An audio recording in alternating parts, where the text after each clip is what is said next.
Whether you believe Melly is guilty or innocent, one thing is certain. The rapper has suffered mental breakdowns in the past and even confessed to being put in a mental hospital when he was 12 years old. And they just sent me to the crazy home, and I got right. While killing his two best friends may seem outrageous, the fact that he was in a mental hospital is crazy and may be proof that Melly is actually suffering from poor mental health. This puts his crazy antics in the courtroom into perspective. Is his behavior a sign that he knows he will beat his charge? Let's find out. Antics in court. While the revelations made by the prosecution and some witnesses had the hip-hop world talking, Melly's behavior in court may have stolen the show. With all eyes on the rapper throughout his trial, Melly kept the internet guessing, as he showcased what many people consider to be out-of-character reactions. From blowing kisses in the air to openly arguing with his lawyer in front of all the cameras, the trial was not short of moments that will be remembered for ages. To his fans, Melly's actions in court may seem normal, as they are used to his wild side. However, people who have not followed his career, don't know his music, or have even seen his interviews may view his behavior as rude and annoying. To some extent, people may see his antics in court and think that he is guilty of his crime. Well, his behavior in court has widely been received with suspicion, as some moments from the trial have been largely taken out of context. One of the moments that was taken out of context and saw Melly get bashed on the internet include this one where he appears to pray, then finishes the prayer by blowing a kiss. During the third day of Melly's double murder trial, the Florida rapper could be seen closing his eyes and clasping his hands in prayer. YNW then utters something before opening his eyes and seemingly blowing a kiss toward people in the seating gallery. In his fans' eyes, the rapper was only praying. After all, it is normal for someone facing the death penalty to pray in court. While this may be an innocent ritual to the rapper and his loyal fans, it did not rub the rest of the world the right way, and soon, rumors had started to spread, alleging that the kiss was directed to the family of the murdered victims. The rumors were further fueled when some of the family members of the slain rappers reacted publicly. Leandra Phillips, YNW Juvie's mom, was deeply offended by Melly's antics and termed it as disrespectful and spoke out condemning him. She even revealed that she could not stomach his behavior and was forced to leave the courtroom. I walked out because I don't what you praying for, because you sitting over there like you don't got no remorse. Like every time I walk in, you smiling. You know, this ain't the time for that. This case is sad. This is serious. Juvie's mom revealed even more shocking details about Melly's weird behavior in court. It turns out that this was not the first time he had done this. According to Mrs. Phillips, he had been acting this way all through the trial. He did it a couple times. Yeah. So he was doing it a couple times. That wasn't his first time. This was not the first time a relative of one of the deceased had been pissed off at his behavior. According to sources inside the courtroom, at one point, Sack Chaser's mom had to be escorted out of the courtroom as Melly laughed. Melly has a big laugh as Sack Chaser's mother is requested to leave the courtroom by authorities at the end of trial after she said to him, "I'm not going anywhere." Sack Chaser's mom exits the courtroom. A tweet read, "This may not be the first time a defendant is seemingly antagonizing bereaved family members in court." Michael Boatwright was bold enough to smile and blow kisses at X's family while in court. This sparked outrage from the rapper's fans as well as his family. Another moment that caught people's eye during the trial was Melly bopping his head and mumbling to himself. In the clip, he is clearly singing to himself. You may be wondering why the rapper looks so calm in the midst of all this. Turns out that this is the rapper's way of handling tough situations. When Melly was 16 years old, he found himself in jail for 1 year. During this time, he experienced his music breakthrough. In the boredom of the daily routine in prison life, the limited creative expression,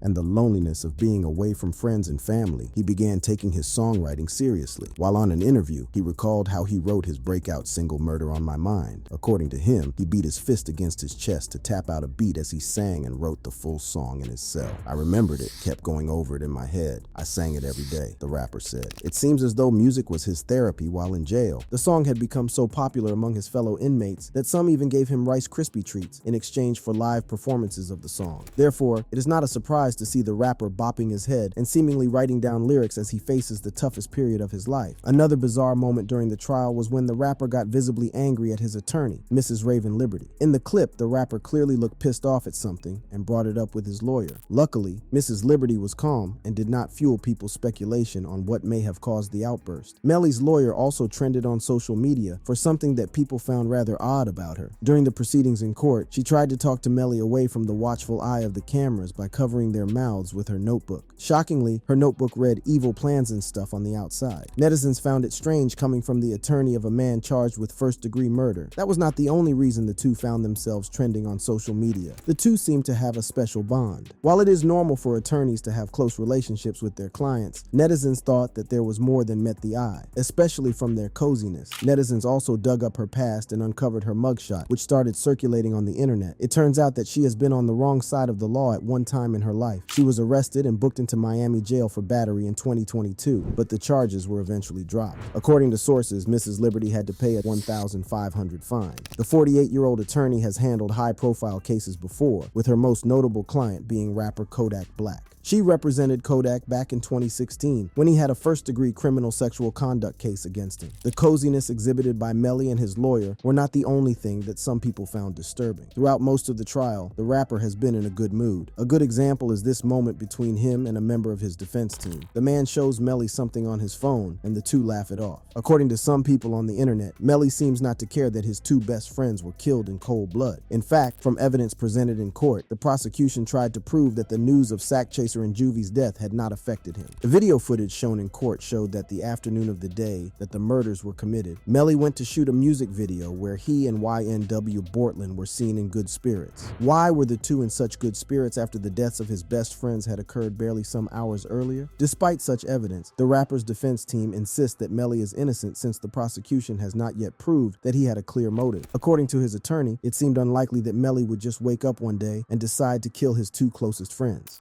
You know what does require a motive?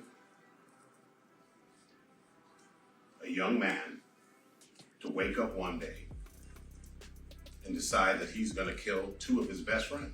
He also noted that the state had conducted their 4-year investigation and had not established a clear motive, which, according to him, meant that they were also not sure what happened. And if after 4 years of investigation, the state comes and says, hey, he killed two of his friends, his best friends, and you're wondering why, and their answer is, oh, I don't know. That's the first indication that they're just guessing and don't know what they're talking. And that, ladies and gentlemen, by itself is reasonable doubt. Well, maybe Melly didn't need a motive. After all, when he was younger, he had done something that was also crazy that put him in a mental hospital for a week. So, what exactly did 12-year-old Melly do that made people think he was crazy? Melly or Melvin. It is not common to hear 12-year-old kids being sent to mental hospitals. This is despite statistics showing that an estimated 49.5% of adolescents has had a mental health disorder at some point in their lives. So, was Melly suffering from any mental disorders in the 7th grade? Well, the rapper has talked about his struggles with mental health in the past. From being bipolar to having ADHD, the rapper has had his fair share of dark moments with mental disorders. Well, you're not diagnosed with bipolar or anything like that. Yeah, I am. Word. So you are bipolar. And ADHD. It is no surprise that he found himself in a mental hospital at such a young age. So what exactly would a 12-year-old do to make even his mom agree to lock him away for 7 days? In an interview on Real 92.3 LA, the rapper revealed that he had started taking drugs at a very young age. What age did you start on Adderall? 7th grade. So how You started you on Adderall in the 7th grade? Hell yeah. Well, this perfectly explained what he revealed next, as it was also what sent him to the mental hospital. The rapper explained that when he was in the 7th grade, he was sent to the mental hospital for what he described as terrorist acts. He kept bringing knives to school. I was in the 7th grade. They sent me to the bakery at. What For incident? Was there an incident that transpired that got you there? What happened? Yeah. What happened? Oh, it's finna be some crazy. Kept bringing knives to school and Melly didn't just go to school with knives, he also pulled them on other kids. I around and pulled one out on one of the motherfuckers in the lunchroom. So you pulled a knife out on someone at school? Yeah, then I did some terrorist type That was not even the worst part. The rapper recalled that he almost killed a girl in school and then commit suicide. I was about to slice my neck, slice her neck, fuck it. Oh, shit. Yeah. This incident seemed to break the camel's back as he was immediately shipped off to a mental hospital where he stayed for an entire week. Yeah, then they just sent me to the crazy home and I got right. They put me on. How long were you in there? 7 days. Oh, shit. The whole week. This may have been due to his heavy use of Adderall. For anyone who is not familiar with the drug, Adderall is commonly used to treat attention deficit hyperactivity disorder, ADHD, a disorder the rapper has confessed to suffer from. However, the medication is known to have various side effects such as mania or aggressive behavior. According to a study, when used above the therapeutic dosage, Adderall can lead to psychotic episodes that may persist. It is now not a mystery why the rapper had acted the way he did when he was in the 7th grade. From his suicidal tendencies to wanting to murder other kids, a significant chunk part of his behavior could easily be attributed to his continued use of Adderall, even though it may have been to treat his mental disorder, ADHD. The revelation that he used Adderall when young is even more significant, given the fact that he also revealed that he suffered from multiple personality disorder, also known as dissociative identity disorder. Dissociative identity disorder is a severe form of dissociation characterized by the presence of 2 or more distinct personality states. These different personality states arise outside of an individual's conscious control and exert power over their behavior. And it turns out that Adderall may cause a person with the disorder to switch between personalities more quickly. According to Melly, he has 6 personalities. How many personalities do you have? 6. 6? Yeah. What are the 6? I can only reveal 3 Wait, why? because the other 3 aren't going to be able to be released until next year. According to the rapper, the 3 personalities were Marcus, Melly, and Melvin. So tell me the 3. You got Marcus, you got YNW Melly, the rapper. You got Melvin, but Melvin just started rapping too. So what was the difference between the 3 personalities? Melly revealed that Melly was cool and funny while Marcus liked to dress up in a hat and shades. However, Melvin was more aggressive and dangerous. What are the 3 personas? Like, what's different about each one? Melvin don't play no game. For Okay. sure. He on your ass. Melly, he just, he cool, he funny. Marcus, he the one, like, I be in disguise. Like, if I got, like, the shades on Okay. and a hat, and you can't really tell who I am, and I'm doing some regular people shit. It seems Melly's mental disorders may have even opened doors for his career. According to him, he hit it off with Kanye West because they both had multiple personality disorder. I miss personality too. That was like, damn, I relate. I really, like, I actually like relate to him. So I'm like, Kanye West has also been in the spotlight for his mental health issues. The two met up and put out Mixed Personalities. Kanye was not the only artist suffering from mental health issues that Melly collaborated with. He also made a track with the late Juice WRLD. The late rapper was also a kid struggling with long-standing depression and anxiety, which was only made worse by the hyper onset of fame. Melly's second studio album was even titled Melly vs. Melvin, which showed that he actually struggled with the issue. In a separate interview, the rapper revealed something shocking about Melvin that may be tied to the murder case he is caught up in at the moment. He revealed that Melvin only came out at night. Melvin, I only let him out at nighttime. And I need to stop doing that. He also revealed that Melvin didn't like it when anyone messed with Melly. In fact, when anyone messed with Melly for too long, Melvin would reiterate at some point. Melvin is just like, once you play with Melly to a certain extent, Melvin just don't like that. Melvin on your ass. No cap. He on your ass. He don't play. Had Juvie and Sack Chaser done something that had offended Melly or even Melvin? We may never know. However, it is interesting to understand how Melly got to such a point. What was his childhood like, and did it have any effect on his mental health issues? Tragic beginnings. Before we get into the details of Melly's upbringing, it is important to point out that dissociative identity disorder, which Melly claims to suffer from, typically results from early childhood trauma. So what was his childhood like? Was there an event in his early life that may have traumatized him, causing him to suffer from multiple personality disorder? Well, that may be true, as he does not like talking about his childhood. Most notably, he never wants to talk about his parents. What were your parents like when you were a kid? I don't even want to answer that. What, they weren't around like that? No, it ain't even that. I don't feel like answering that. Interesting. Why you like to be mysterious about your history, how you came up? No, it ain't even that.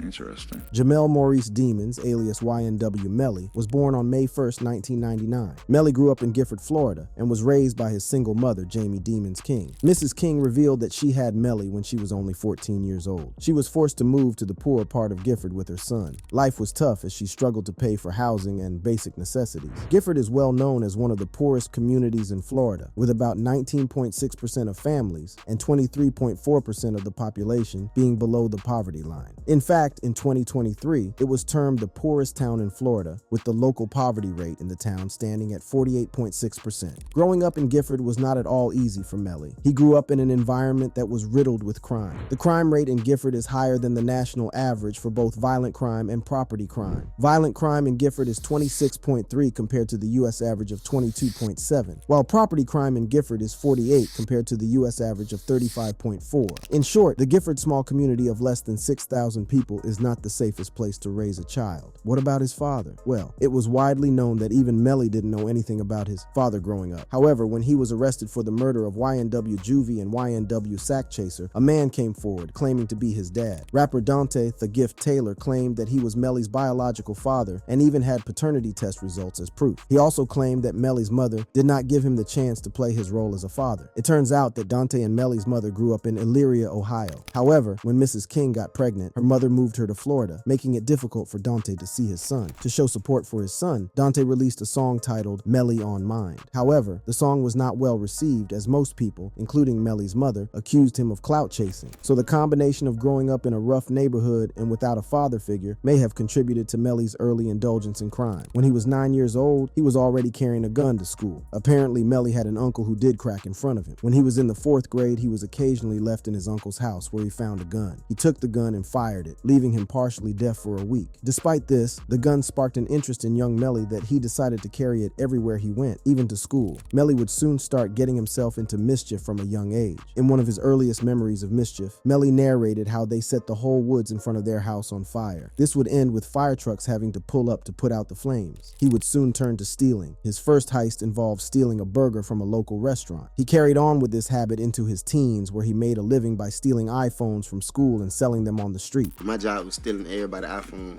around school and jailbreaking them. Like I make them bitches mine, and then I sell them.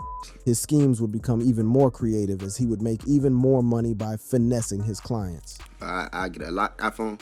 I get a lock. You know the iCloud lock.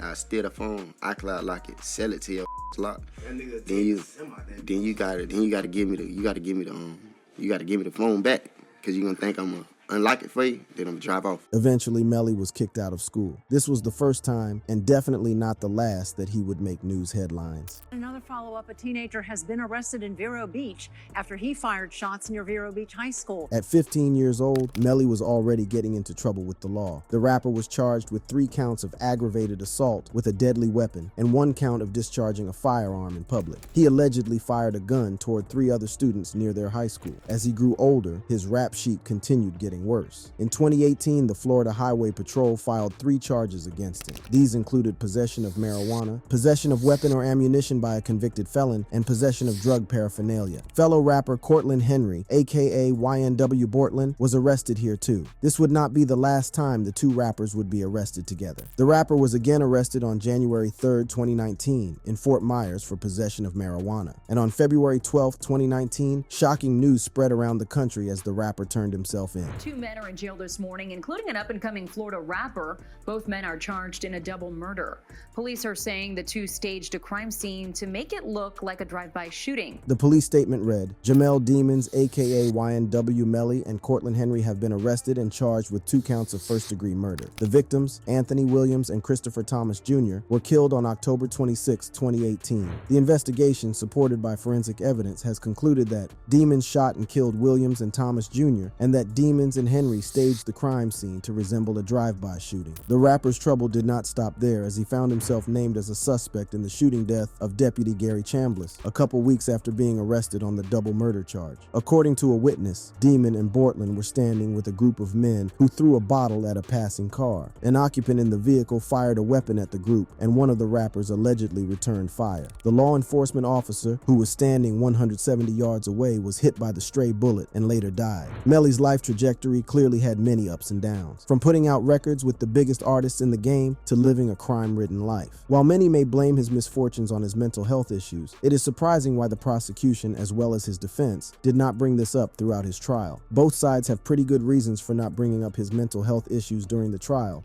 Juvie and Sack Chaser's death. Before getting into why neither the prosecution nor the defense wanted to bring up his mental health issues in court, it is important to go into details regarding his case. What really happened the day Juvie and Sack Chaser were killed? And most importantly, what evidence does the prosecution have against Melly? On the morning of the 21st of October 2018, a gray Jeep sped into the Memorial Miramar Hospital's driveway. YNW Bortland got out of the vehicle and frantically ran into the hospital to try to get help. The Jeep had bullet holes on its right side. Inside the vehicle lay Sack Chaser and Juvie's lifeless bodies. Bortland was taken into custody by the cops, where he narrated the events that had transpired just a couple of minutes earlier. According to Bortland, he, alongside his friends, had just left a studio where they had wrapped a late-night recording session. On their way home, they were attacked by unknown gunmen. As he was pulling off the freeway, a car pulled up on the passenger side and opened fire. Luckily, he quickly ducked as soon as he heard shots and was unharmed. He also told the cops that he did not see anyone or any car that night. Bortland then noticed that his two friends had been shot and immediately drove to the hospital. However, the cops had a different version of events. According to detectives, the group left the studio at around 3:19 a.m. in two vehicles, a red Mitsubishi and gray Jeep. CCTV footage obtained by detectives showed that the vehicles were both heading in the same direction. At around 3:50 a.m., the red Mitsubishi was captured on CCTV going through the guard gate at Sunset Lakes, where according to the cops, the YNW collective were all living at the time. While the red Mitsubishi made its way into the gated community, the Jeep was nowhere in sight. So where did the occupants of the Jeep go? Detectives relied on cell phone data from the phones of the Jeep's occupants to determine where they went next. To prove that the data from the cell phones was accurately pointing detectives toward their whereabouts that morning, the prosecution made it clear that Melly and Sack Chaser's phones were the same make and model. Apart from that, the two also used the exact same cell phone plan, meaning that their phones were using the same service and cell towers. Therefore, if the data was accurate, the path taken by the two phones would be similar. Data from the cell phones showed that the Jeep traveled up to Pines Boulevard and then proceeded west to the edge of the Everglades, which is a desolate area. The Jeep then continued further south, turning onto Pembroke Road, which dead ends at a trash facility. With no streetlights, cameras, or anyone passing through the area that morning, it was a perfect place to carry out the murders. After detectives used cell phone data to pinpoint the Jeep's location at Pembroke Road, they went to the scene, and what they found was a breakthrough in the case and would help them get closer to catching Juvie's and Sack Chaser's killers. Detectives found 8 spent shell casings. It is important to remember that the day Juvie and Sack Chaser were killed, cops found a spent shell casing in the car. Shockingly, the 8 shell casings found on Pembroke Road were identical to the one found in the Jeep. As the Jeep headed to the hospital, cell phone data showed that Melly was left around Pembroke Road as Bortland headed to Memorial Miramar Hospital. While on the side of the road, Melly made a FaceTime call to his then-girlfriend, Mariah Hamilton.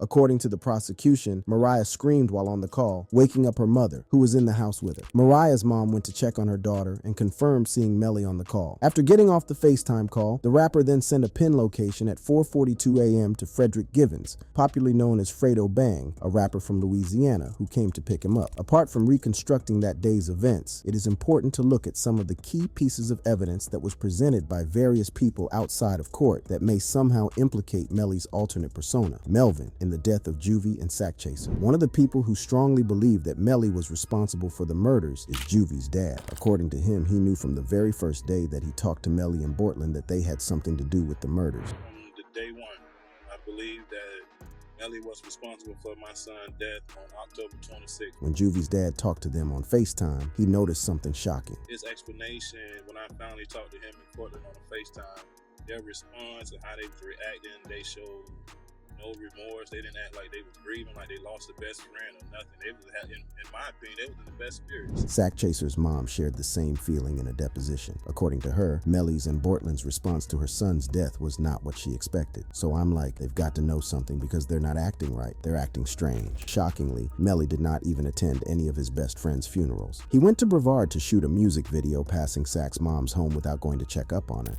They never came to town, never came to my son's funeral, never came to Sack's funeral. And these are your best friends. He passed straight through the county of Indian River, went to Brevard and did a music video, but he couldn't even stop and pay his condolences to his best friend's mom. Juvie's dad also revealed that Melly and Sack Chaser had been involved in a fist fight. Sack Chaser had beaten up Melly in front of his then-girlfriend just 2 days before the tragic shooting. You know, you heard things about him and Anthony getting into like altercations about disputes about money over certain situations, and they got in a fight prior to that, and they said like You know the story that they say Sack beat him up and knocked his goals out in front of his girlfriend. This was not the first time Sack Chaser and Melly were beefing. According to a deposition by the mother of Melly's ex-girlfriend, Mariah, there existed tension between the two friends. According to Mariah's mom, Felicia Holmes, Sack Chaser had sent pictures of his penis to Melly's girlfriend. If all this was true, had it caused Melly to snap and seek revenge? Remember, Melly had revealed that Melvin comes out at night and goes crazy on anyone who bothers Melly. Melvin, I only let him out at nighttime. And I need to stop doing that. Melvin is just like, once you play with Melly to a certain extent, Melvin just don't like that. Melvin on your ass. No cap. He on your ass. He don't play. So if this evidence was out there, why did the prosecution fail to mention Melly's mental health disorders to prove that he had committed the murders? Well, first, the prosecution had sought the death penalty against Melly, and they were determined to get it. This means that they are sure that he committed the murders. By claiming that he is not mentally stable, he would be sent to a mental hospital instead of a prison cell. According to the prosecution, the victims as well as their loved ones would not have gotten justice. On the other hand, the defense doesn't want to go down the insanity path, as it would mean that their client is guilty. This would forever damage his reputation. Either way, bringing up his mental health issues would not benefit any side. However, it is easy to see how it may be relevant to the current case. Let's see how the prosecution and defense fare as the trial starts again in a few months.